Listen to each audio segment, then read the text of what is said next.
नमस्कार. आज आपण 34व्या श्लोकाचा अर्थ जाणून घेणार आहोत.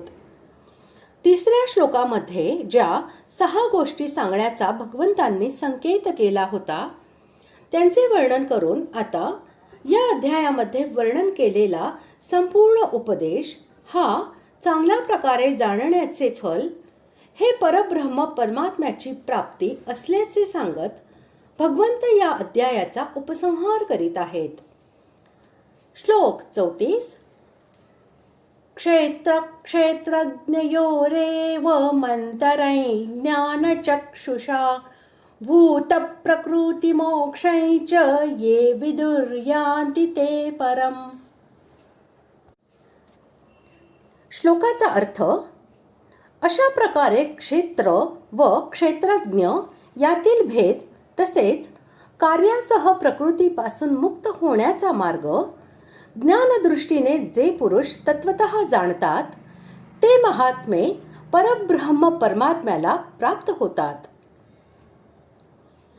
दुसऱ्या श्लोकात भगवंतांनी आपल्या मते ज्याला ज्ञान असे म्हटले आहे आणि 5व्या अध्यायातील 16व्या श्लोकामध्ये अज्ञान नष्ट करण्यास जे कारण आहे असे सांगितले आहे, तसेच ज्याची प्राप्ती अमानित्वादी साधनांनी होते त्याच तत्वज्ञानाचे वाचक येथे ज्ञानचक्षुषा हे पद आहे.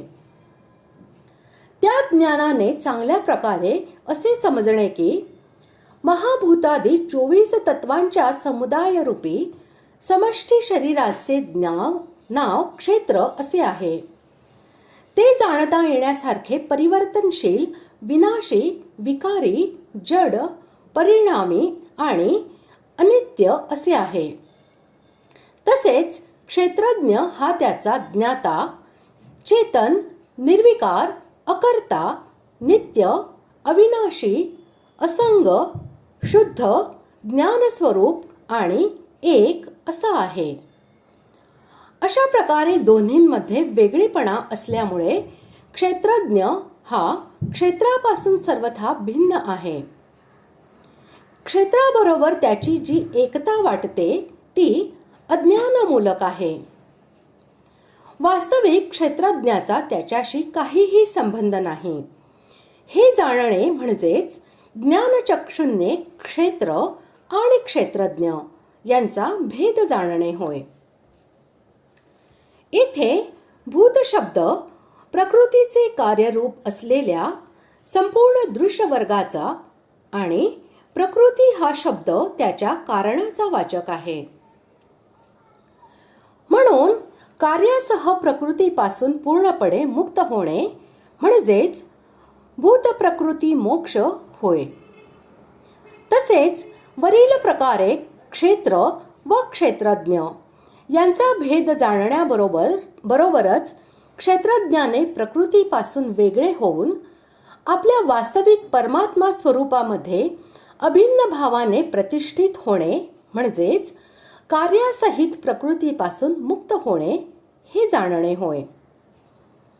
याचा अभिप्राय हा की ज्याप्रमाणे स्वप्नामध्ये मनुष्याला काही कारणाने आपल्या जागृत अवस्थेची आठवण झाल्यामुळे असे वाटते की हे स्वप्न आहे, म्हणून आपल्या खऱ्या शरीरामध्ये जागे होणे हाच त्याच्या दुःखापासून सुटण्याचा उपाय आहे. ही भावना उदय होताच तो जागा होतो. त्याप्रमाणे ज्ञानयोगी हा क्षेत्र व क्षेत्रज्ञ यांचे वेगळेपण समजून घेऊन त्याबरोबरच असेही समजतो की अज्ञानवशात क्षेत्राला खरी वस्तू समजल्यामुळे त्याच्याबरोबर माझा संबंध झाल्यासारखा वाटतो. म्हणून वास्तविक सच्चिदानंद घन परमात्म्याच्या स्वरूपामध्ये स्थित होणे म्हणजेच यापासून मुक्त होणे होय. हेच त्याने कार्यासहित प्रकृतीपासून मुक्त होणे असे जाणणे होय. यांना जे जाणतात ते परमात्म्याला प्राप्त करून घेतात. याद्वारे असे दाखविले आहे की वरील तत्वज्ञान होताच अज्ञानासह संपूर्ण दृश्याचा अभाव होतो आणि तत्काळ त्यांना परब्रह्म परमात्म्याची प्राप्ती होते. अशा प्रकारे आज आपण 34व्या श्लोकाचा अर्थ जाणून घेतला आणि याबरोबरच आपला 13वा अध्याय पूर्ण होत आहे. ओम तत्सदिति श्रीमद्भगवद्गीतासु उपनिषत्सु ब्रह्मविद्यायां योगशास्त्रे श्रीकृष्णार्जुनसंवादे क्षेत्रक्षेत्रज्ञविभागयोगो नाम 13ओऽध्यायः.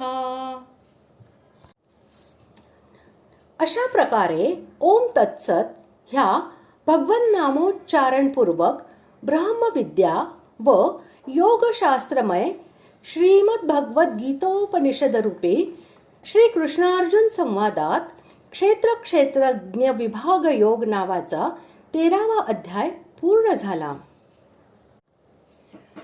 पुढील भागात आपण 14व्या अध्यायाला सुरुवात करीत आहोत. धन्यवाद.